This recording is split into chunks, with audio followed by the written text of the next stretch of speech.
Are you having a hard time figuring out what to get Dad for Father's Day? You should check out Row 1 Brand's Vintage Pictorum Gallery. They have America's best sports art. With over 7,200 historic sports prints, you're assured to find something unique for Dad this Father's Day. Instead of a boring old tie, get him a historic baseball photo taken by Henry High Sandom at the historic Polo Grounds Stadium in New York City during the 1894 Temple Cup. Or, if he's an NFL buff, check out the 1963 vintage NFL poster. These are so good looking that you'll be amazed how they turn out. Shop now at sportshistorynetwork.com/row1 and save 15% off your order. Thanks for listening to the Pigskin Tales podcast. This story was written and produced by your host Ross Bliley, edited by Nikki Bliley. You can follow me on social media outlets Facebook, Twitter, and Instagram. You can find the podcast on multiple music streaming providers including Spotify, Amazon Music, and Audible. If you like what you hear and want to support my work, subscribe to the show on the Sports History Network.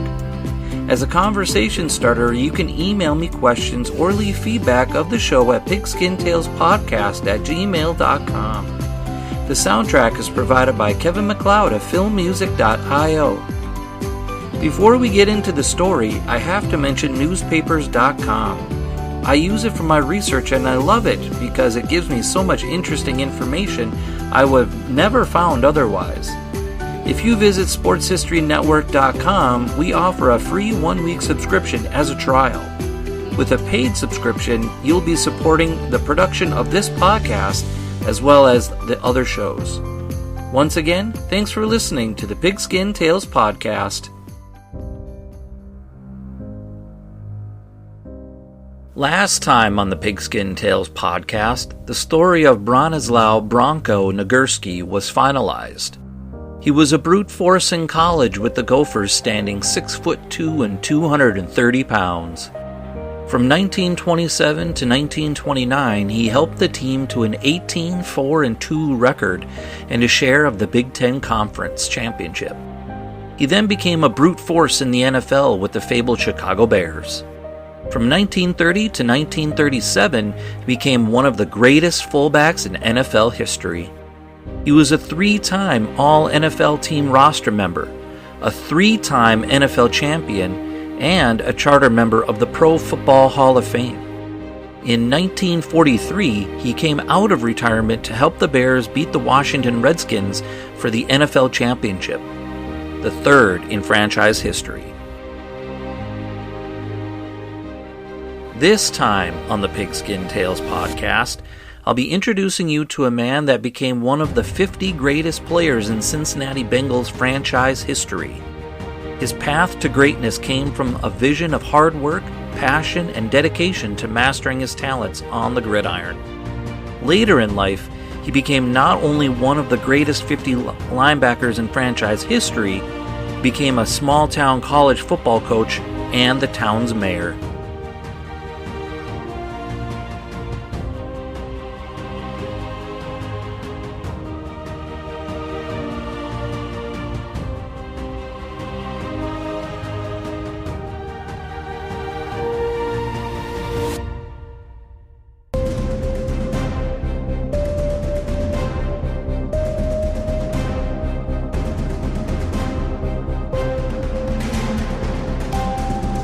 This is Pigskin Tales, the story of Jim, the Mayor LeClair.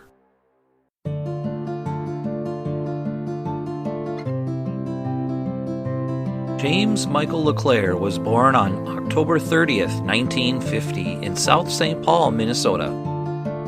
According to the website biggestuscities.com, the population of St. Paul in 1950 was 311,349. In the next 10 years, it would reach its peak number of residents at 313,000. Since then, people continue to move in and out of the Minneapolis-Saint Paul metro area, but St. Paul is relatively small compared to Minneapolis itself. Now here's something interesting. According to the quick facts of the Census.gov website, the current population of Minneapolis is 429,954 as of April 1st, 2020. The current population of Saint Paul is 311,504. When you add the two populations together, you get 741,458. What's interesting about this is that the entire state of North Dakota has 779,094. So, the Minneapolis-Saint Paul area alone has almost as many people living in one area as the entire state of North Dakota. My mind is now blown. American pop culture in the 1950s was exciting. According to the website Retro Waste, the 1950s was the beginning of the post-war baby boomers.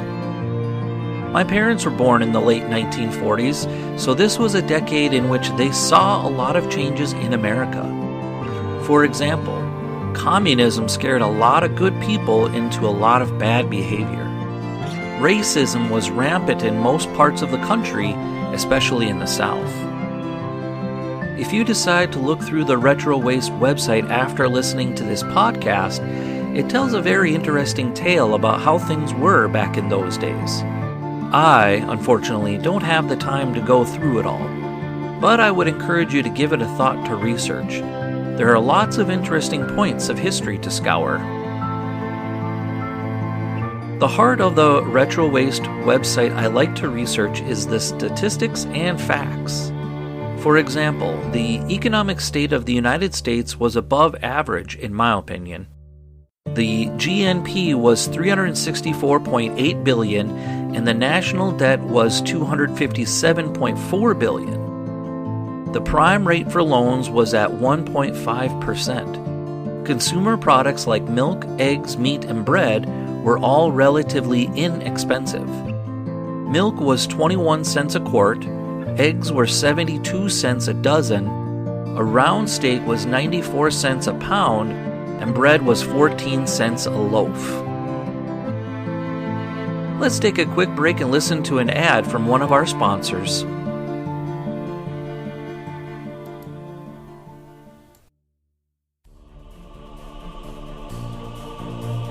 We at the Sports History Network are thrilled to work with our sponsors and partners. With their support, we are able to produce great content for you. The other cool thing is most of our sponsors and partners offer discounts to pass along to our fans. So if you go to the sportshistorynetwork.com/sponsors page, you'll find Row 1, Royal Retros, Play Classic, Thrive Fantasy, and Mega Seats. All of these offer great discounts. Specifically at Row 1, you can save 15% at the Row 1 Gallery with the code SHN. The Row 1 Gallery includes over 5,200 reproduced sports history prints on a variety of sizes of wood, metal, canvas, acrylic, or poster paper. The Row 1 shop also has thousands of more unique items with retro and historical designs dating back to 1876, including t-shirts and long-sleeve shirts, phone cases and mugs, blankets and pillows, towels, and even shower curtains. With Royal Retros, they're the king of throwbacks. They've got jerseys, shirts, hats, collectibles, and more from defunct leagues and other teams in those leagues. From Play Classic Games, it's sports simulation board games. Just use the code SHN for 10% off your first order. From Thrive Fantasy, it's a daily fantasy sports and esports app for player props. Use the promo code SHN for instant 100% match up to $100. And with Mega Seats, they're tickets with no fees. You can save up to 10% with the code SHN. So check them out on the sportshistorynetwork.com sponsors page. That's sportshistorynetwork.com/sponsors. The soundtrack is provided by Kevin MacLeod of filmmusic.io. And we're back. Thanks for listening to the Pigskin Tales podcast.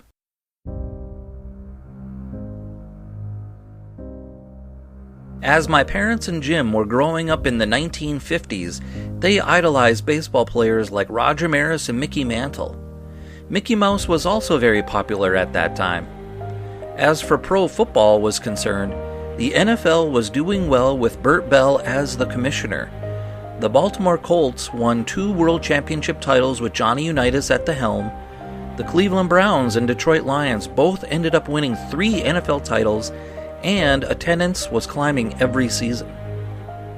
According to the book NFL 100, A Century of Pro Football, the 1950s saw a plethora of teams utilizing the forward pass more often. Veterans like Bobby Lane and Otto Graham refined the 2-minute offense. Michael McCambridge, whom wrote the introduction to the decade in the NFL 100 book, wrote that the 1950 season started out with a long-awaited reckoning. The Cleveland Browns, led by Paul Brown, joined the NFL from the All-America Football Conference. McCambridge goes on to write about the Browns playing the Eagles in their first game of their inaugural season. He writes, "As Brown prepared to lead his team out of the visitors' locker room to try to prove they belonged in the NFL, he turned to his players and said, 'Just think, tonight you're going to get to touch Steve Van Buren.'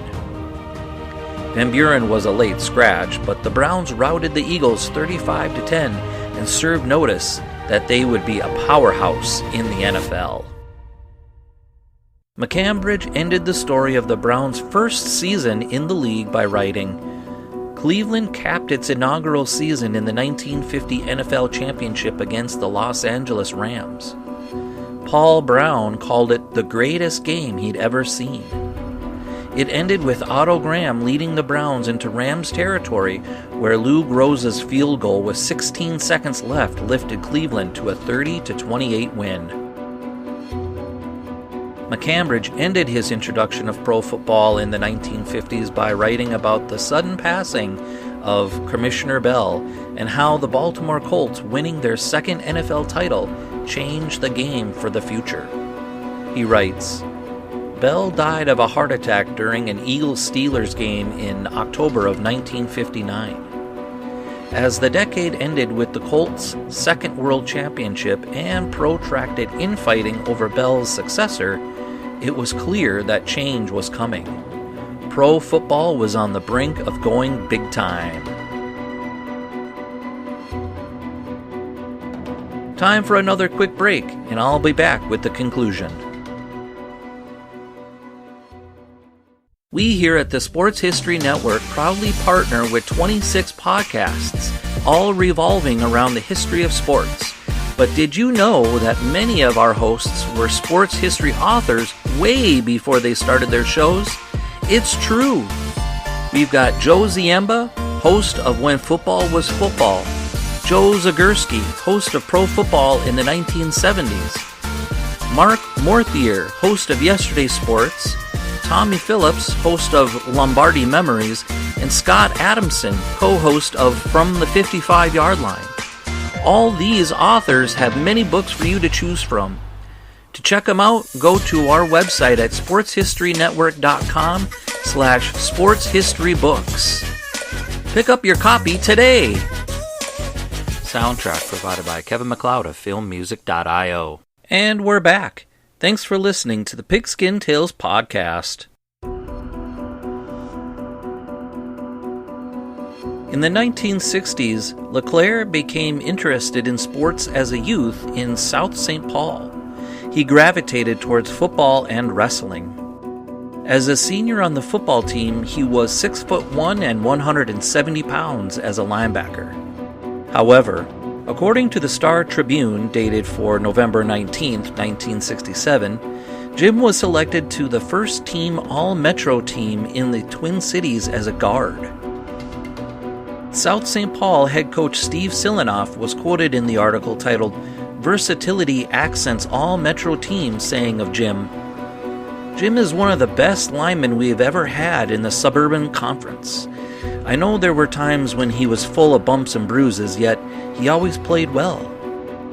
The newspaper article also pointed out that most quarterbacks in the conference never felt sorry for LeClair getting hurt because of the way he tackled them. He used to barrel in from his linebacker position and jump on the quarterback's back and ride them down to the ground. When Silinoff was asked about how Jim earned his tackles, he said, "I'd say 40% of his tackles came that way. He did that in practice, and some of our quarterbacks got perturbed. There's no fun in being splattered from behind."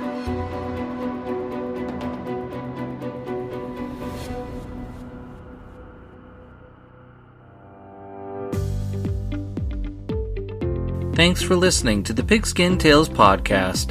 This story was written and produced by your host, Ross Bliley, edited by Nikki Bliley. You can follow me on social media outlets, Facebook, Twitter, and Instagram. You can find the podcast on multiple streaming providers such as Spotify, Amazon Music, and Audible. If you like what you hear and want to support my work, subscribe to the show on the Sports History Network. As a conversation starter, you can email me questions or leave feedback of the show at pigskintalespodcast@gmail.com. The soundtrack is provided by Kevin MacLeod of filmmusic.io. Once again, thanks for listening to the Pigskin Tales podcast. We here at the Sports History Network proudly partner with 26 podcasts, all revolving around the history of sports. But did you know that many of our hosts were sports history authors way before they started their shows? It's true. We've got Joe Ziemba, host of When Football Was Football, Joe Zagurski, host of Pro Football in the 1970s, Mark Morthier, host of Yesterday Sports, Tommy Phillips, host of Lombardi Memories, and Scott Adamson, co-host of From the 55-Yard Line. All these authors have many books for you to choose from. To check them out, go to our website at sportshistorynetwork.com/sportshistorybooks. Pick up your copy today. Soundtrack provided by Kevin MacLeod of filmmusic.io.